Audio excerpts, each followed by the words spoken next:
जो एक माननीय मुखिया जी जितना सरल से आम पब्लिक के लिए उपलब्ध नहीं होते हैं, उससे कहीं ज्यादा मैडम बीना देवी उपलब्ध रहती है। इसमें से कई लोग ऐसे होंगे जो किसी न किसी रूप में माननीय सांसद से मिलने भगवानपुर गए होंगे। निश्चित रूप से एकदम सरल भाव से मिलती है, तुरंत आपको कौन काम है। हम लोग के यहाँ भी आता है आधार कार्ड पर दस्तखत करने के लिए, हम लोग के यहाँ भी आता है कई आवेदन की मुखिया जी अनुशंसा कर दीजिए, 3 बार हम लोग सोचते हैं। लेकिन माननीय बीना देवी के यहाँ कोई भी व्यक्ति अस्पताल में इलाज के लिए हो या किसी भी रूप में उनका लेटर पर दस्तखत कराने गया हो, 2 मिनट में भूषण को बोलता है कि भूषण इनका लेटर पर हमारा लिख दो, और तुरंत मैडम लिखती है और उसका इलाज होता है। तनिक भी नहीं सोचती है कि लोग सांसद है और हम अपना पैर इनको लिख रहे हैं, कभी नहीं पूछती है कि आप कहां से आए हैं, कौन व्यक्ति है, कौन जाति है। केवल पूछती है कि आपका क्या काम है, कहां लेटर पर लिखना है, तुरंत लिख करके देती है।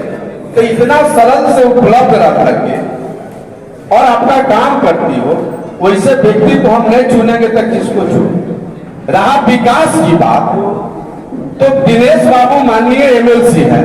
सब लोग जानते हैं कि उत्तर बिहार के मुख्यमंत्री दिनेश बाबू हैं। इनकी फतोहू जिला परिषद के वाइस चेयरमैन हैं।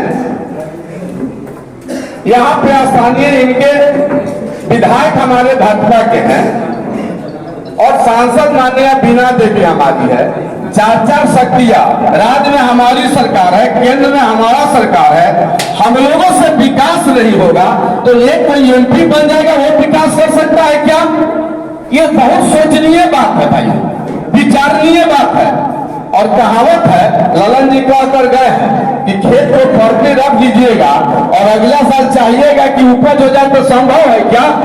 तो जो कैंडिडेट हमारे विपक्ष में आए हैं केवल इलेक्शन में ही आते हैं मौसमी पक्षी के तरफ, और फिर चुनाव जीतेगा और फिर चले जाएंगे। ये सीजनली है, सीजन में ही आते हैं। तो फिर किसका नेता किए हैं? 3 बार लड़े हैं, 2 बार लड़े हैं। हम हर बार हारे हैं और इस बार भी वो हारेंगे, निश्चित रहिए। केवल आप लोगों को मेहनत करने की आवश्यकता है साहब। तो निश्चित रूप से कल ही उनका साहेब बनने का करता सम्मेलन था, हम यूट्यूब मोबाइल पर देख रहे थे, धमकी भरा आवाज। अरे भाई, चुनाव में आदमी ऐसा ही नरम हो जाता है। कितना भी आदमी गर्म होता है लेकिन इलेक्शन में वो नरम हो जाता है। आज जो व्यक्ति आज इलेक्शन में नरम नहीं हो रहा है तो क्या इलेक्शन के बाद नरम रहेगा? कल ही उनका यूट्यूब पर खोलकर देख लीजिएगा कि कितना धमकी भरा ले जाए। तो ऐसे व्यक्ति को सुधारे के वही है। हम बहुत कुछ कहना नहीं चाहते, विपक्ष का नाम ही नहीं लेते, हम अपना खाकर विरोधी का नाम काहे लेने जाए। इसलिए समझने की बात है। तो साथियों, टिकट नहीं मिला था, उसके पहले ही दलित वंचित पिछड़ा को गाली दे दी। तो जो व्यक्ति चुनाव के पहले ही दलित का बेटा को गाली देता हो, वंचित पिछड़ा के बेटा को गाली देता हो, जिसके जेहन में दलित नहीं पड़ता हो, तो उसको दलित का वोट लेने का वो अधिकारी है क्या? किसी कीमत पर वो दलित का वोट नहीं ले सकता है। जो बड़े बिहारी प्रसाद जो पैसों के नेता थे, उसके वो हत्यारा है, क्या उसका वो वोट ले सकता है क्या? जो जी कृष्णैया दलित का एक IAS अफसर था, उसके जो व्यक्ति हत्यारा है, उसको हम लोग वोट दे सकते हैं क्या? नहीं दे सकते हैं। विचारणीय है। जो एक IAS को नहीं बता सकता है, जो एक ब्रज बिहारी प्रसाद माननीय मंत्री थे, वंचितों के आवाज थे, पैसों के नेता थे, उसको नहीं बख्शा, तो हम आप गरीब आदमी को बख्शेगा क्या? और चुनाव के बाद उनसे कहां मिलिएगा? उनका कोई ठिकाना है क्या? आपको दिनेश बाबू हो या मैडम सांसद बीना देवी हो, नया कोई है नहीं। किसी भी काम के लिए कोई भी साथी कभी भी गया है तो निश्चित रूप से कोई साथी किसी बात पर इनसे झगड़ भी गया है, लड़ भी गया है, तो इस सुन लिए है, उसको भगाए नहीं है। लेकिन जो विरोधी कैंडिडेट आया है, यदि उससे किसी मामले में तर्क होकर बोलिएगा तो हमको नहीं पता है कि छत रहेगा तो कहीं ऊपर से फेंक रहे। तो जो व्यक्ति से आप सरलता से आसानी से अपनी बात कह नहीं सकते हैं, अपनी बात रख नहीं सकते हैं, वैसे व्यक्ति को हम प्रकृति क्यों चुनेंगे भाई? तो सोचना है, विचारना है साथियों। और ये भी देखिए आज हीरालाल खनिया हमारे वंचित का बेटा है, मुनिया समाज का बेटा है, पिछड़ा का बेटा है। आज के ही डेट में कहाँ बैठा हुआ है बेटी? दिनेश बाबू के बगल है। हमारा वहां साहेबगंज में राजेश सहनी जिला पार्षद है। दिनेश बाबू के कृपा से और राजू बाबू हम लोगों के मदद से जिला पार्षद बने। इनके मदद से मजबूत हो रहे हैं। लेकिन इलेक्शन में भी उनकी जगह कुर्सी कहां लगी हुई थी? यूट्यूब पर देख लीजिएगा, 5 कुर्सी पीछे है। हमने कमेंट में लिखा कि याद कीजिए दिनेश बाबू वाले में क्या फर्क है। दिनेश बाबू के यहाँ जाइएगा तो कोई भेदभाव नहीं है, कोई जात पात नहीं है। आराम से अगल में बगल में बैठ के आराम से दरवाजा खुला हुआ है। किसी गेट कीपर का कोई मजाल नहीं है कि रोक दे किसी को। और आज इलेक्शन में व्यक्ति आपको बगल में नहीं बैठा रहा है तो कचू एमपी बन जाएगा तो आपको बगल में जगह देगा क्या? तो जो आज पिछड़ा दलित का सम्मान नहीं कर रहा है तो क्या कल करेगा क्या? इसलिए विचार करने की बात है सर।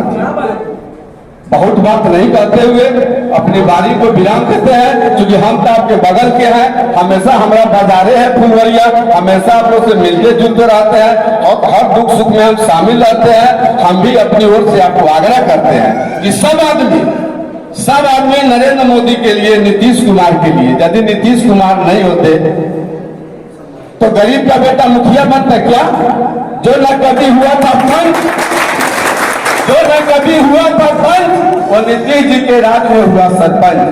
जो गांव के थे दुखिया, नीतीश कुमार के राज में बने मुखिया। विचारना है साथियों। कोला सेवक की बहाली, तालाबी मरकज की बहाली, ममता दीदी की बहाली, आशा दीदी की बहाली, सेविका और सहायिका की बहाली किसने किया? नीतीश कुमार जी ने किया। रसोईया की बहाली किसने किया? नीतीश कुमार ने किया। किसको वोट कीजिएगा भाई? अरे हम बिहार के लोग हैं, हम बुद्ध की धरती के लोग हैं। हम लोग गद्दार नहीं है, नमक हराम नहीं है। नीतीश कुमार जी ने हमको बिहार का विकास किया है, नरेंद्र मोदी ने देश का विकास किया है। इसलिए उनका कैंडिडेट हेलीकॉप्टर लेकर बीना देवी आई है। सारे दुख सुख को, सारे गिलवा सिकवा को भुला करके नरेंद्र मोदी, नीतीश कुमार, चिराग पासवान, जीतन राम मांझी, उपेंद्र कुशवाहा के हाथ को मजबूत करने के लिए हम लोग का बटन हेलीकॉप्टर छाप पर दबेगा साथियों। इसलिए हम अपनी फिर आगे आपको अपनी बात चुनावी सभा में बोलेंगे। हम अपनी बात को विराम देते हुए 29 तारीख को नॉमिनेशन में मुजफ्फरपुर प्रेस क्लब में चलना है। सभी साथियों को जहां जो व्यक्ति जिम्मेदार व्यक्ति है उनके जिम्मेदारी रहेगी। आप सभी को सूचना मिलेगा, सभी लोग को चलना है और 29 तारीख को ही तय कर देना है कि वैशाली का सांसद कौन होगा। इसलिए आप तमाम लोगों को बहुत बहुत धन्यवाद। फिर से एक बार कहना चाहते हैं, नरेंद्र मोदी जिंदाबाद, नीतीश कुमार जिंदाबाद, बीना देवी हेलीकॉप्टर छाप जिंदाबाद। बहुत बहुत धन्यवाद।